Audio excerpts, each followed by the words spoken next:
Tahukah Anda, otak merupakan bagian tubuh yang paling penting bagi manusia?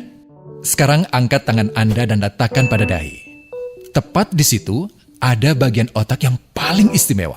Bagian itu disebut prefrontal cortex atau disingkat PFC.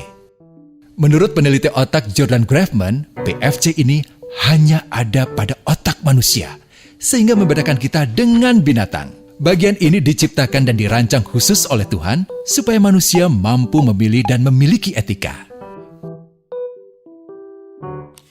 PFC berfungsi seperti pemimpin.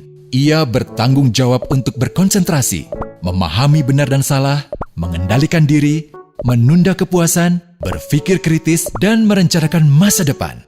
PFC adalah pusat pertimbangan dan pengambilan keputusan. PFC inilah yang membentuk kepribadian dan perilaku sosial. Sayangnya, PFC adalah bagian otak yang paling mudah mengalami kerusakan.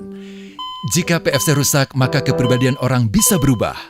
Rusaknya PFC bisa disebabkan oleh benturan fisik, bisa juga oleh zat kimia, seperti narkotika, psikotropika, dan zat adiktif atau nafsa. Dan ternyata penyebab paling merusak juga pornografi, yang disebut narkolema, narkotika lewat mata. Bagaimana pornografi mempengaruhi otak dan pikiran kita?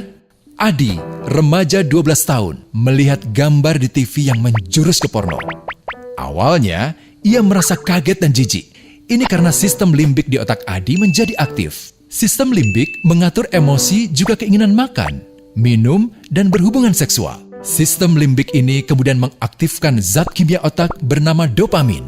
Dopamin memberi rasa senang, penasaran, sekaligus kecanduan. Zat ini juga aktif jika orang mengkonsumsi nafsa. Oleh karena itu, sifat candu pornografi sama dengan sifat candu nafsa.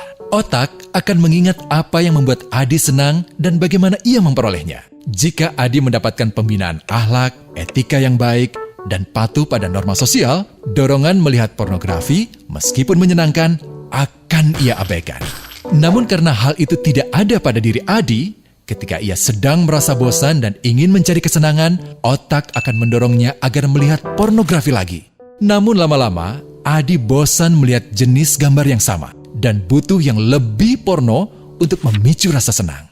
Sekarang, dengan internet, pornografi menjadi jauh lebih mudah didapat.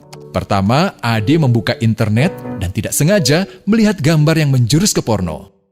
Berikutnya, ia sengaja membuka lagi untuk melihat yang lebih porno. Awalnya melihat yang sedikit terbuka, lama-lama semuanya terbuka. Awalnya melihat 1 menit, lama-lama 1 jam. Adi mengalami kecanduan pornografi. Bagaimana kerusakan PFC akibat kecanduan pornografi? Secara alamiah, dopamin dialirkan dari sistem limbik ke PFC. Orang yang kecanduan pornografi akan mengalirkan dopamin secara berlebihan sehingga membanjiri PFC.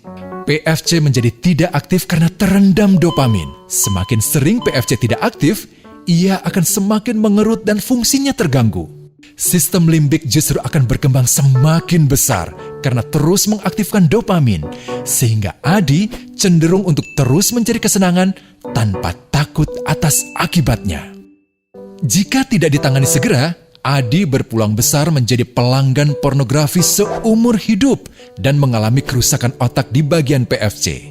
Awalnya, ia akan kehilangan konsentrasi, penurunan kemampuan menimbang benar dan salah, serta berkurangnya kemampuan mengambil keputusan.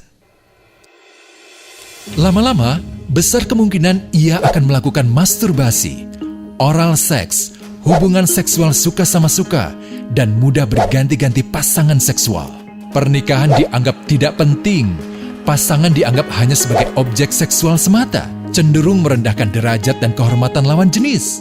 Selera hubungan seksualnya pun tidak sehat dan seenaknya, kasar sampai tega memperkosa.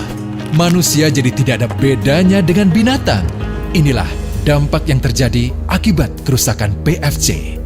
Ahli bedah otak Donald Hilton Jr. mengatakan, jika difoto menggunakan alat magnetic resonance imaging, otak yang rusak akibat pornografi memperlihatkan hasil yang sama dengan otak yang rusak karena kecelakaan.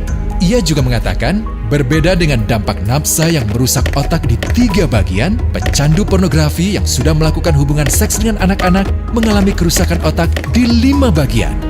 Terbukti, pornografi pada anak lebih bersifat merusak karena PFC belum matang dengan sempurna.